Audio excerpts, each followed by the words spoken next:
Bom dia, nosso trabalho é sobre vigilância na saúde do trabalhador e nesse contexto vamos abordar sobre promoção, modelo de saúde, estratégias, relatórios, pesquisas, ferramentas e recursos. Olá, meu nome é Amanda Milani e eu vou falar sobre a promoção na saúde do trabalhador. No ambiente de trabalho, é necessário que seja compreendida a realidade e a situação do trabalhador, para que a saúde seja abrangente e possa ser tratada em todas as áreas das relações humanas.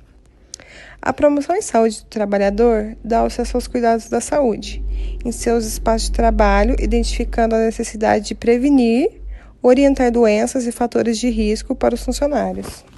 Esses determinantes sociais existem vários fatores, como, por exemplo, o comportamento do indivíduo no dia a dia e o estilo de vida no qual a pessoa se encontra. O estilo de vida da pessoa pode alterar muito na saúde, no desempenho do trabalho, no comportamento e muito mais. A promoção da saúde do trabalhador é importante para conscientizar o indivíduo a se cuidar melhor, se preocupando com si próprio e com o coletivo, cooperando com o bom desempenho no trabalho e no dia a dia tendo uma produtividade e interação maior. Trabalhando a estrutura de um empreendimento para atender às necessidades e se sensibilizando para promover a saúde do trabalhador, automaticamente tendo um trabalho saudável. Todo empreendimento somente é capaz de se desenvolver de forma rentável e lucrativa com funcionários saudáveis, sendo capaz de desempenhar suas funções com dignidade e em condições adequadas. Vou estar falando sobre o modelo de saúde no ambiente de trabalho. Os riscos estão envolvidos mais na rotina dos profissionais da área da saúde, que estão expostos à contaminação com o contato com os pacientes. E com isso, há vários meios de se proteger, que é a proteção individual, que minimiza as chances de contrair uma doença. Nessa imagem, eu vou estar falando sobre o modelo assistencial em saúde, que são a gestão e organização dos serviços, modo de gestão do trabalho e das equipes, grau de organização e valores orientados de trabalhadores de saúde e usuários, diferentes necessidades de saúde ao perfil epidemiológico e de morbilidade, conhecimentos acumulados e tecnologia disponível para cuidados em saúde. O planejamento ele é essencial para o apoio à gestão pela melhoria e a qualidade para tomar decisão à excelência de atendimento prestado. O processo de planejamento em saúde no SUS vem se conformando pelas pactuantes colegiados políticos para a normatização de decretos e portarias e se articulam-se entre si para compor a assistência integral à saúde e uma gestão compartilhada dos serviços tecnológicos em saúde. A implantação é o fortalecimento das ações da promoção de saúde no sistema único e privilegiado as práticas de saúde sensível à realidade do Brasil. A inserção de ações de promoção em todos os níveis de atenção, com ênfase na atenção básica, voltadas às ações de cuidado com o corpo e saúde, alimentação saudável e prevenção e controle de tabagismo, desenvolvendo as estratégias de qualificação em ação de promoção para os profissionais de saúde inseridos no sistema único. A inclusão nas capacitações do SUS de temas ligados à promoção, apoio técnico e estados municipais para inclusões nas capacitações do Sistema Único de Saúde. Apoio aos estados municipais que desenvolvem ações voltadas às implementações da estratégia global, vigilância e prevenção de doenças agravos nas transmissões. Apoio à criação observatórios de experiências locais referentes à promoção de saúde. Controle de gastos, conquista do SUS para o nosso Sistema Nacional de Transplante, o sistema de hemocêntricos, os regastos de emergências e atendimentos pré-hospitalar, os custos de cada setor de organização, a necessidade de novos investimentos, estoques de medicamentos e a doenças crônicas de transmissíveis, como hipertensão e diabetes, os nossos sistemas de vacinação capazes de imunizar milhares de brasileiros em apenas um final de semana, a produção nacional de vacinas para doenças negligenciadas ou emergentes, bem como a expansão do programa Saúde da Família. Seria a identificação de perigos e avaliação de risco. Deve identificar quais são os processos que podem contribuir para a eliminação dos perigos ou para a redução de riscos e estabelecer o controle necessário considerando diversos fatores, entre eles o nível de risco existente, os custos, a praticidade do controle e a possibilidade de introduzir novos perigos. Olá, eu sou a Jéssica e eu vou falar de estratégias na saúde do trabalhador. Vamos começar aqui com o uso indevido de álcool e outras substâncias. É importante falar, né, que esses problemas de saúde eles estão associados a altos custos para os empregadores, incluindo o absenteísmo, diminuição de produtividade, de rotatividade, acontecem acidentes e tudo isso aumenta custos com assistência médica, certo? E o que pode ser feito em relação a isso? Bom, podemos realizar feiras de saúde no local de trabalho, dar folhetos sobre os alcoólicos anônimos, né? Dá para eles oferecer informações específicas sobre como eles podem obter um aconselhamento psicológico, uma referência confidencial, tudo isso para programas de saúde, né?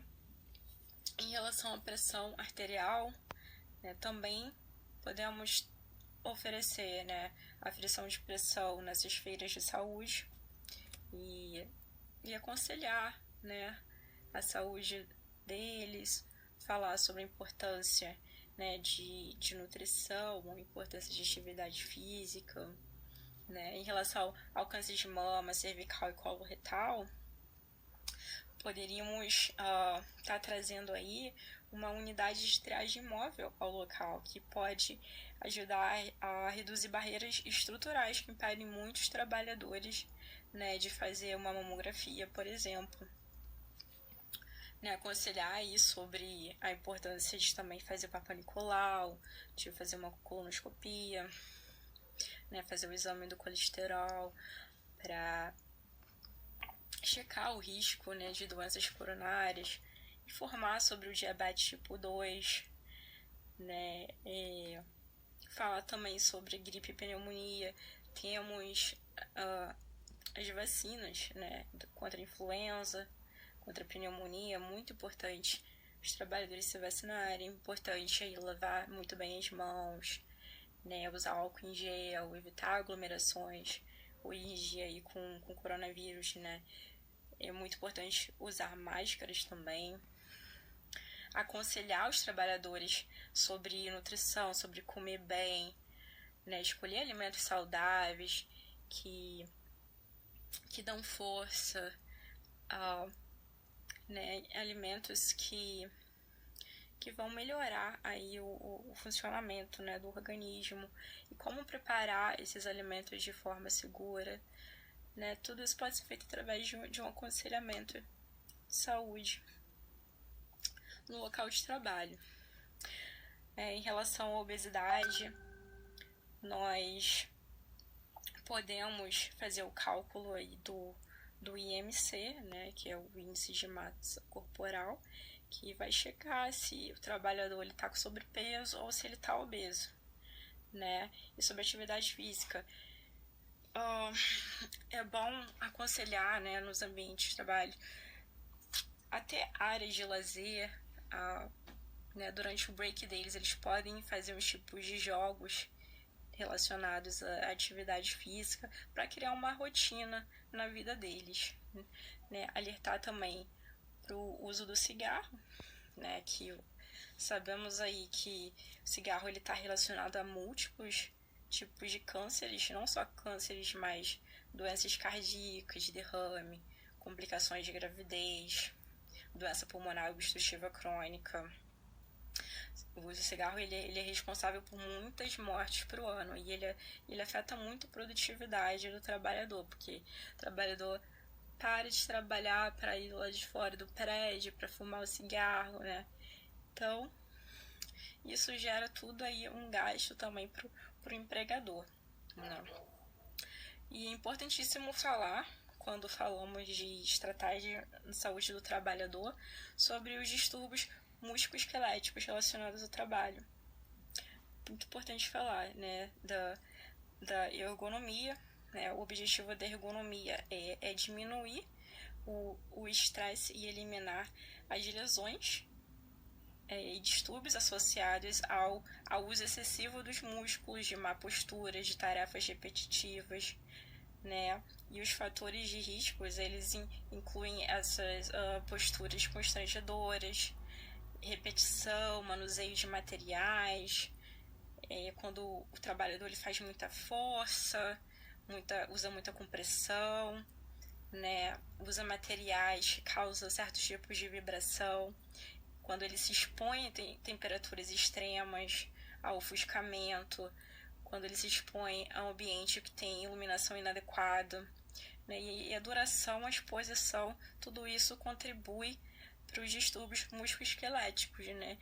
Então, é bom falar do uso de equipamentos de proteção individual e saber controlar, né, a postura, saber controlar, né, o ambiente, saber equilibrar o ambiente que você está trabalhando para você estar evitando essa exposição a lesões. E é isso, nós vamos para o próximo tópico. Meu nome é Andressa Margiassi e eu vou estar falando um pouquinho sobre o relatório de gestão da saúde do trabalhador.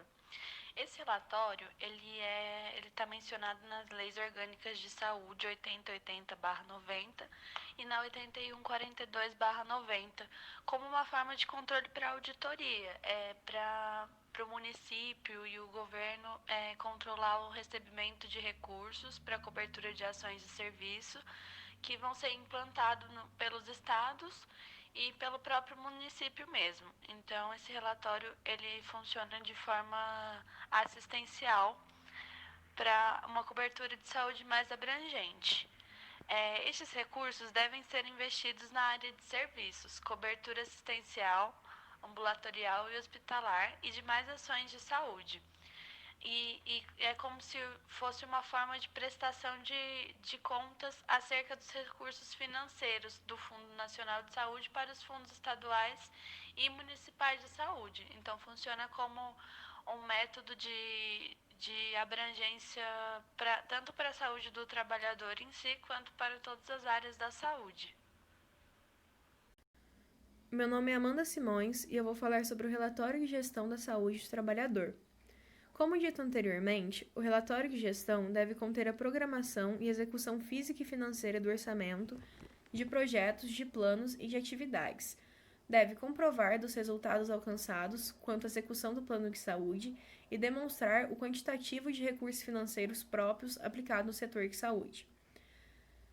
A atuação do enfermeiro está vinculada à viabilização das informações relativas aos serviços de enfermagem, através de registros fidedignos de procedimentos e ações e de sensibilização e instrumentalização da equipe de enfermagem pela qual é responsável legalmente. Na situação específica, em que o enfermeiro atua dentro da esfera administrativa central, pode-se destacar o envolvimento mais direto com a análise dos dados enviados pelos prestadores de serviço de saúde, utilizando-os como subsídio para o planejamento de ações e, sendo possível ainda, fomentar discussões e atividades visando melhorar o processo de construção do relatório de gestão. E eu vou apresentar a parte de pesquisa. No que diz respeito aos responsáveis pela saúde do trabalhador e, consequentemente, suas pesquisas a fim de melhorar tanto a saúde quanto a segurança, estão entre eles. O Ministério do Trabalho é o órgão competente para coordenar e supervisionar a inspeção do trabalho relativa às normas de saúde e segurança, conforme dispõe no artigo da CLT.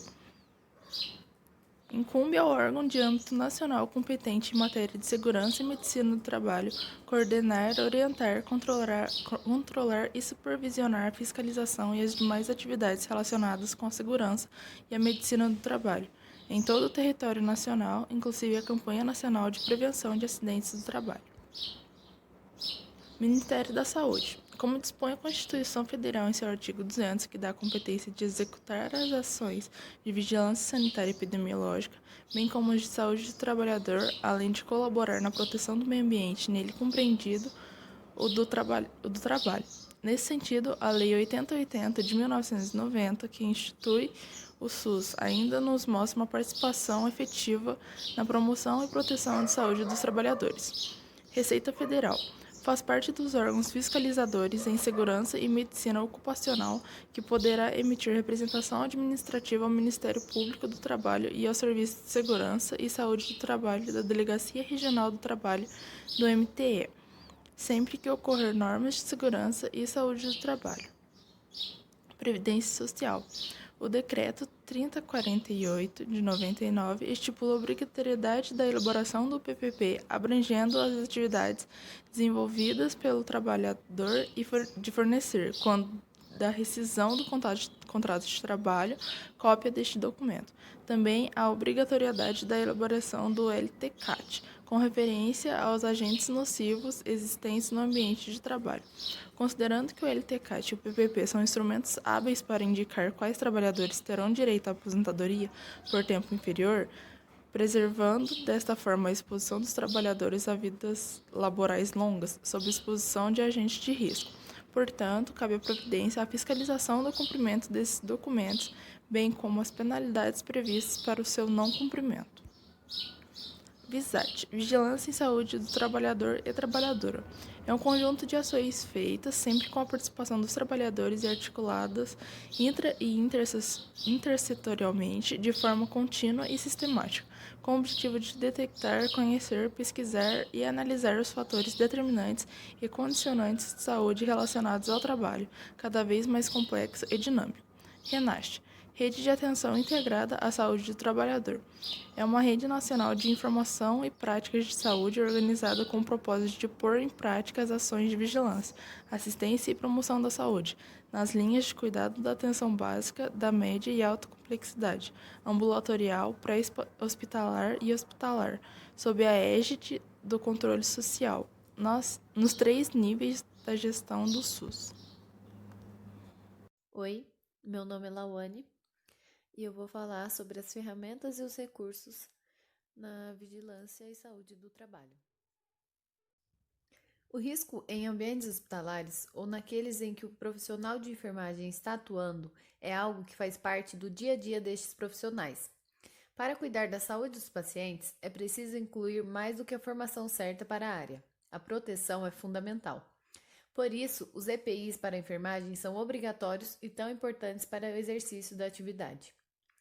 O uso dos equipamentos de proteção individual certos na área da enfermagem são tão importantes que constam na NR32, específica para trabalhadores da área da saúde. A NR32 é uma norma regulamentadora que estabelece as diretrizes básicas para a implementação de medidas de proteção à segurança e à saúde dos trabalhadores em serviço à saúde. Ela recomenda para cada situação de risco a adoção de medidas preventivas e a capacitação dos trabalhadores para o trabalho seguro. EPI, Equipamento de Proteção Individual. É o dispositivo de uso individual destinado a proteger a saúde e a integridade física do trabalhador.